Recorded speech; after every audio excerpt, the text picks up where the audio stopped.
Parents and educators, welcome to smartsocial.com's program. Now, this is a pre-recorded summer series. We want to make these available to you all summer long, and we want to do it on your schedule, your time frame. So if you see a chat box next to this, please engage in it. We read every single chat line item, maybe even enter for a chance to win a giveaway at the end of this or throughout it. So make sure you watch the whole thing. There's a lot of elements below where you can watch it at 1x speed, maybe even faster if you like. If your kids are in the room, that's terrific as well. Let us know. We have a lot of different events happening all summer long, and it's all to get you ready for back to school and to make sure the summer is a good one for your family. Stay to the end because you're going to give us feedback and help your district learn what you found valuable. You'll be able to share your struggles, and we'll be able to share with you in the upcoming months and back to school some of the resources that parents like you are requesting the most. Hey, thank you so much for all the support. We're going to dive into the program. I really hope you enjoy it. I'm grateful for your time.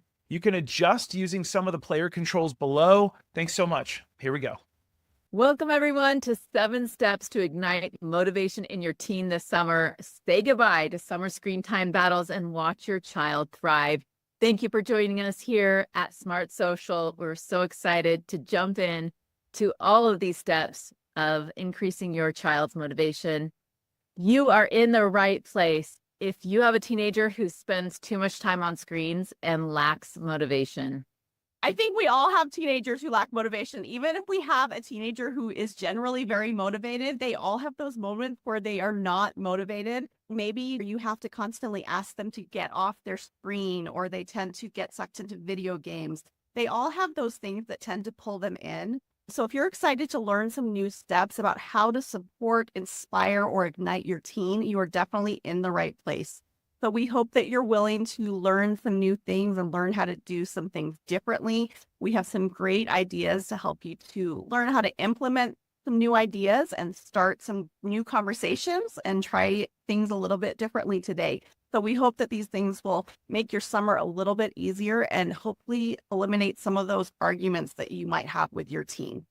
We are Smart Social. Our smartsocial.com's apps, podcasts, website, and resources are viewed by over 2 million students, parents, and professionals each year, helping them to be safe on social media while still having fun so they can shine online. We've had interviews with 350 plus educators who have implemented their findings into school districts across the nation. We have presentations to 250,000 students in 29 states, featured in 29 plus newscasts nationwide. And since 2013, we have become the go-to resource to stay updated on the latest trends and apps. Again, we're so grateful to have you here with us today. My name is Andrea Allen, and I'm a mother of 2. I'm Rachel Lister. I have 6 kids from 21 all the way down to 10. So we both know teenagers. We have dealt with some of these struggles ourselves, and we are ready to help you. Yes, we are. So let's jump in and just give you an overview of what we're going to be talking about in the 7 steps to ignite motivation in your teen this summer. So our step 1, and we'll just go through these really quickly and then we'll dive in. So step 1 is to identify values and long-term goals. Step 2, foster independence and responsibility. Step 3, create summer routines. Step 4 is to set summer goals. Step 5, teach growth mindset and gratitude. Step 6, cultivate curiosity and new interests. And step 7, encourage play and in-person activities. So step number 1 is to identify values and long-term goals. And this is super important with teenagers and with anybody. First, we recommend that you create conversations or even a game where teens can explore different scenarios and even values that are more important to them. So for example, present hypothetical situations related to friendships, school, or family, and ask teens to prioritize values like honesty, kindness, achievement, etc. This helps them reflect on what values resonate most with them, which is super important. We want them to be invested in this. Number 2 is to help them create a vision board. This can be a really fun activity to do together. This can be a goal-setting collage or just a life collage. Choose either a poster or online platform. We really like Canva or Pinterest for this. Select images and words, layout, and design your board. Make sure and have them share it with you and talk about it. You can even print this and have this posted somewhere you can see it on a regular basis. Our third recommendation for this is to have your teen write a letter to their future self. Ask your teen to write a letter, imagining where they see themselves in 5 to 10 years. In this letter, you can encourage them to reflect on their values, what they hope to achieve, and the kind of person that they want to become. So this activity is going to prompt them to think deeply about their aspirations and where they really want to be, and help them hopefully make some of these decisions that are going to help guide them to be that person on a daily basis. I love that, Rachel. I think really having the teens understand like where they want to go. I know that really helped my son, who's 17. Once he had a vision of where he wanted to go, he could start to have that motivation on a daily basis to make those things happen. And summer's a great time for kids to really explore some of these things that they don't have a chance to do during the school year. Absolutely. So our step number 2 is to foster independence and responsibility. So number 1 tip is just to let your teen practice being in charge. So give your teen the reins by putting them in charge of something specific that they might really enjoy. So is that planning a garden? Is that making meals for the week? Is that planning a trip? Like, what is it that you can say, I'm going to give you that responsibility?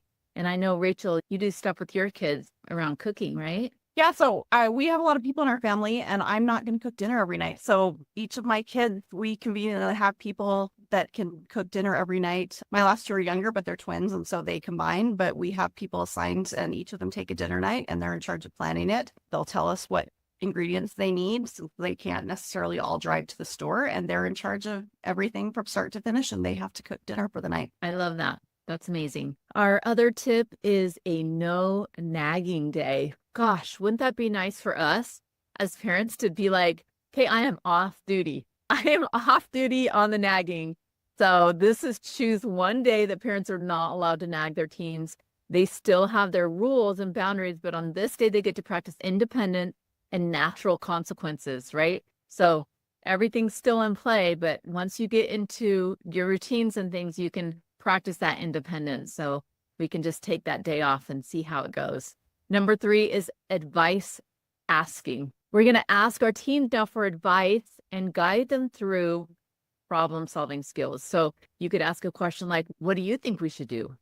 And what are the possible outcomes if we go this way or this way?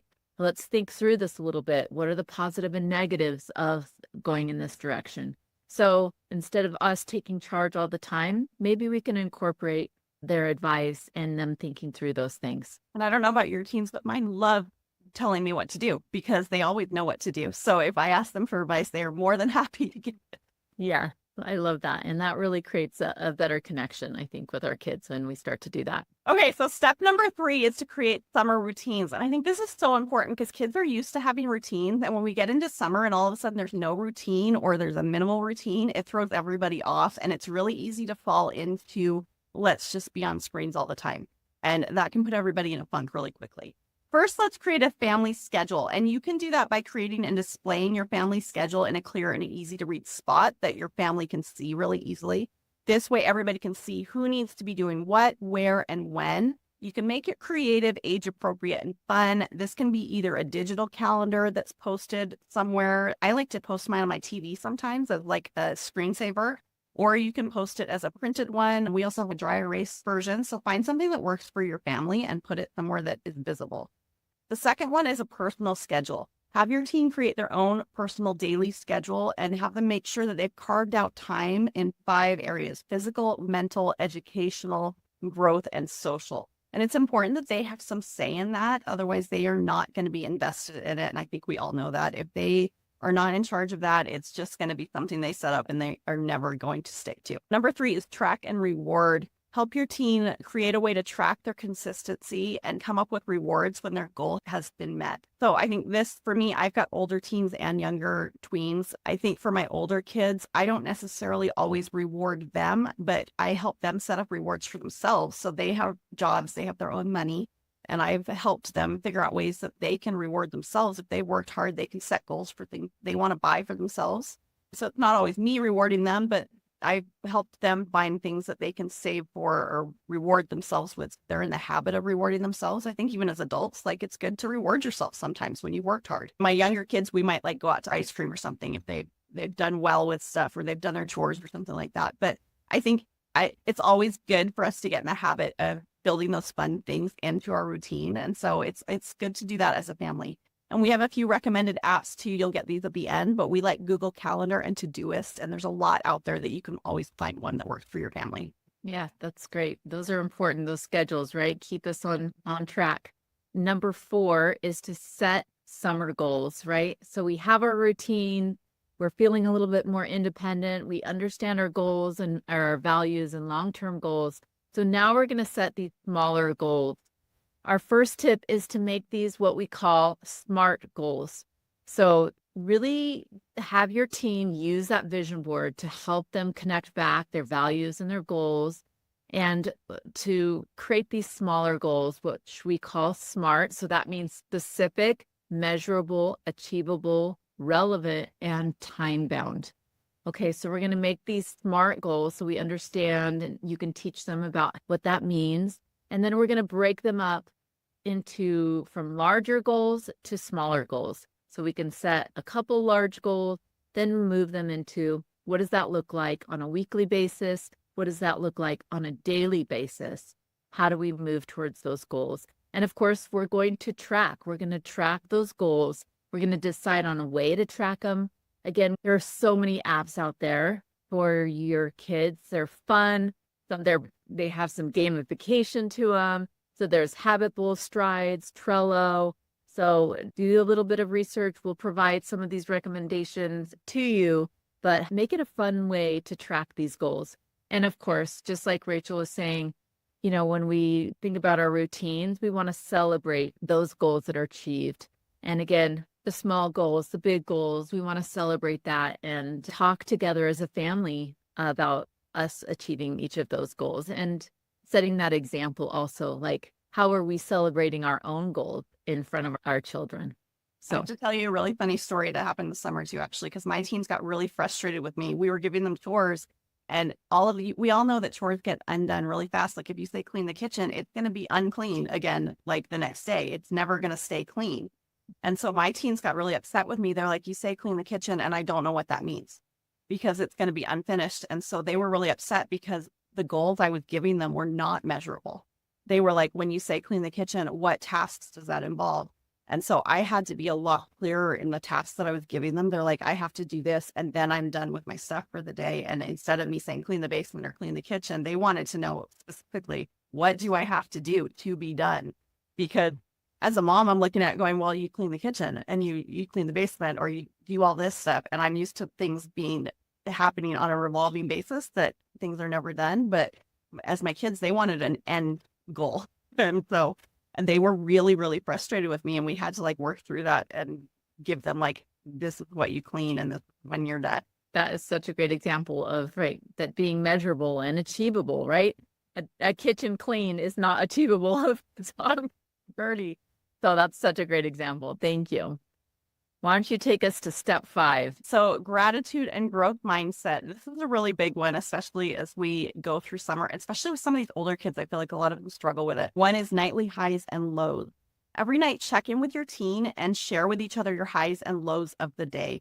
This will foster mindful gratitude about what went well and open conversation about the lows. This is a really good conversation starter with your teens too, for a lot of them that are not in the habit of sharing, I guess, both the positives and the negatives with you. Or sometimes like you ask them how their day went, they're like, it was fine. What'd you do? Stuff. Like they just don't know how to open that conversation and share some of these details with you. This kind of gives them a conversation starter for you. Rachel, this is something that my son and we have been doing for about 6 months. And it is exactly that, right? It's sharing and having them think of some of the positive things, right? And having gratitude for, wow, today was a really bad day, but wow, I forgot that earlier in the day, or I forgot that this was actually something good that happened, even though my day was bad. And then when we share our lows, right, we can share together as a family of something that may be hard. And then we can show compassion and empathy and have some connection with those lows, right? Like, oh my gosh, I didn't realize that that was so hard for you. Like that was your hardest part of the day. I didn't realize that that was, such a challenge for you. And like you said, just a really great opportunity to create connection and have them show some gratitude. That's such a great habit to have that connection and put those in perspective, because I think that's something kids don't always know, put those things in perspective. Those hard things feel really, really hard. And when you voice it, all of a sudden, maybe they don't feel as big. Or when you have the connection, you've got some support and they don't feel as hard anymore. So I love that. That's fantastic. Right. Okay, number 2 is research growth mindset. It goes right along with that too. So have your teen research growth mindset, and they can maybe present a few ideas to you and your family about what that means. This is hard for a lot of teens too. They're having to voice those ideas to everybody and have everyone in the family bring a new idea. Number 3 is summer journaling. Have your teen pick out a journal from Amazon. There's so many out there. They might even have one laying around the house. But purchase a new fresh summer journal for everyone in the family and schedule in journaling as a nightly routine. It's a great way to get those thoughts on paper, and maybe do it together for 10 minutes at the end of the night, or play 2 songs in the house while everybody journals. And there's also some great apps for this too, if you want to do it digitally. Great. Thank you, Rachel. So our next step is to cultivate curiosity and try something new. So we know summer is this great opportunity, right? The kids are not scheduled all day. They're not at school for 6 to 8 hours, and then they have all of their activities. This is the time for them to be bored, right? To be bored so much that they're being curious and they're thinking about and they're trying other things. So our number 1 tip and takeaway is to create a weekly family challenge. Set up a weekly challenge where each family member tries something new, such as learning a new skill, cooking a new recipe, exploring a new hobby, or to do like a science experiment. This is just totally open-ended, but your teens or your kids can decide to have like a little new experience, and they get to choose what that is and what that could look like. Number 2, plan a mystery trip. So organize a surprise outing to a new place each weekend, or maybe we can say, every other weekend. That might be a lot. But the idea of this is to not reveal the destination, right? Because that sparks curiosity. Your kids will start to be thinking, I wonder where we're going. We're going in a car. What are we having to wear? What are they bringing? They're starting to get curious and create a little anticipation and excitement about where they're going and what they're going to experience. So it exposes them also this new environment, a new place to go. Maybe it's a museum or a local festival or a new hiking trail. So get creative and put together a fun mystery trip. One we did was some hot springs. So we didn't tell the kids, we told them to bring a swimsuit, and we got them in the car. They didn't know where we were going, and the hot spring was about an hour and a half away. And it was such a fun, cool, they were so surprised. They didn't know what we were doing. So that was a really fun mystery trip that we did. Number 3 is take a class. So sign your teen up for at least one new hobby or skill this summer. And maybe they get to choose. Say, okay, here's 5 options, and you circle the one you want to do. And I remember when I was a teen, I wasn't into art, but I ended up taking this art class in the summer, and it was such a fun experience for me. And it was something that really sparked this new idea of, oh, I could be an artist. And it lasted for a long time. And it's still something that we do as a family. We put on music and we all get little canvases and we just do artwork for an hour, and we get to talk. And it's been a really fun thing too that I've enjoyed with my family. There is actually a fun app called Goose Chase, and this is something where it helps you as a family go do some fun adventures and scavenger hunt kind of things. You don't know what you like until you try some things out. That's so much fun. Absolutely. We'll tackle the next one is encourage in-person activities and play. And this is something that we used to do so much of, and I feel like it's less and less as we get more green activities. So it's a great thing to encourage during the summer when we've got that time. Number 1 is family or friend fun night. So choose one night every week and just make it a family or friend fun night. Have your teen plan it. Choose all the food and activities they love. Family fortnights are fun. We actually throw out all the couch cushions sometimes, have a reading night or board game night or something like that. Those are always fun. Number 2, connect with your community. So you can search and list all the activities, events, concerts. Our community does like movies in the park and stuff like that. There's some really fun things like that. That's kind of strange, but at least you're outside, I guess. But there's lots of activities like that where you can get outside and go play together as a family. Number 3 is spontaneous playfulness. Find ways to create spontaneous playfulness in your house. Connect it with their interests. Decorate the house with blue confetti and dye all the food items blue. Join them for a video game competition. Turn up the music, songs your teens like and you can actually stand. My kids fortunately have good taste in music, so we're lucky that way. But do a cook-off. Again, do something they care about and you think it would be fun. We've done like cooking competitions, like MasterChef kind of thing, where you throw a surprise ingredient at kids like that they're not used to cooking with. My kids actually like to cook, so they know how to do a lot of the stuff, but we'll throw like a really weird ingredient that they have no idea how to cook with, and that's kind of fun. It gets them doing something new that they haven't done before. So there's all kinds of fun ways that you can really get creative. I love that. That's it. That's our last step 7. But I think, as parents, we work and the kids are making noise and messes and it's summer. And, I think just adding that playfulness in ourselves will ease a little bit of the frustration, right? And create a little bit more connection with our kids and stop making things all so serious, right? I think really like that spontaneous playfulness. And I added this blue dye in all foods. My son's a little bit obsessed with blue foods. So, how can we just make a normal day in our daily routines and just lighten the mood a little bit, not take them so serious, not have them take us so serious, and just make some really fun summer memories. We really hope that these 7 steps, and I could just review those really quickly: identify values and long-term goals, foster independence and responsibility. Step 3, create summer routines. Step 4, set summer goals. Step 5, teach growth mindset and gratitude. Step 6, cultivate curiosity and new interest. And step 7, encourage play and personal activities. So we really hope that you have enjoyed these 7 steps. Rachel, anything to add to the audience today? No, I just hope everybody has a really fun summer with these tips. We know how hard it is to manage everything during the summer, and we hope everybody has a lot of fun because it is worth it. Thanks for joining us today, everybody. We hope you have an amazing summer. We hope you can use some of these tips to have a more successful time and really enjoy your kids this summer. Have a fun summer. Bye-bye. Parents, educators, and students, thanks so much for joining the program. This is your chance to engage, and let's talk a little bit about a giveaway that we do. This is a chance for you to help your community to be safer online and enter for a chance to win a gift. Now, you can let us know in that chat box, what do you want to win for your family? We do this every week. We have a new Amazon Kindle we give away, which inspires reading, or a 3D printer on the right that you can see, which inspires STEM education. You can let us know in that chat box right now if you'd like to. We do see every single chat box item. And here's how you do this.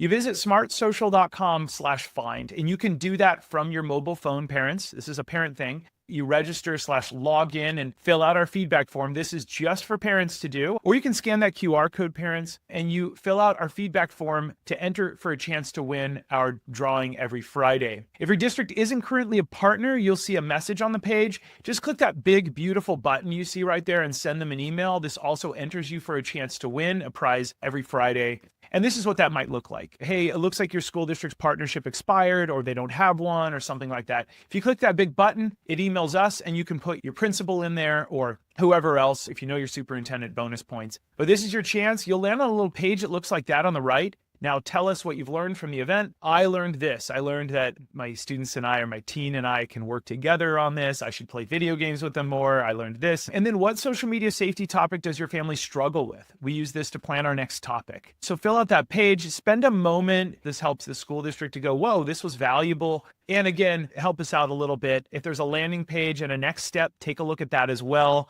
We're really grateful for your time. We hope you enjoyed the program. This is a chance for us to give back to your community, and then you giving us feedback helps us to be the world's best at protecting communities and families just like yours. And as always, no matter what you're posting online, remember to keep it light, bright, and polite because everyone's watching. We'll see all of you on the next event. Again, I'm so grateful